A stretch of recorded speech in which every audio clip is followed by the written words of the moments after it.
هنتكلم عن أول نوع من الحسابات معانا وهو الأصول، وهو حساب طبيعته ديبت يعني مدين.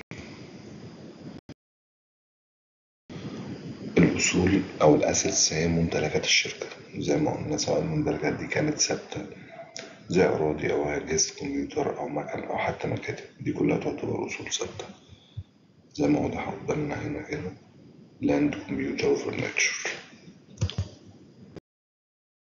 طيب، والنوع التاني هو الأصول المتداولة أو الكارنت أسيتس، ودي الممتلكات بتاعة الشركة السائلة، زي مثلا رصيد الشركة في البنك، الفلوس اللي في الخزنة، أو الفلوس اللي للشركة عند العملاء.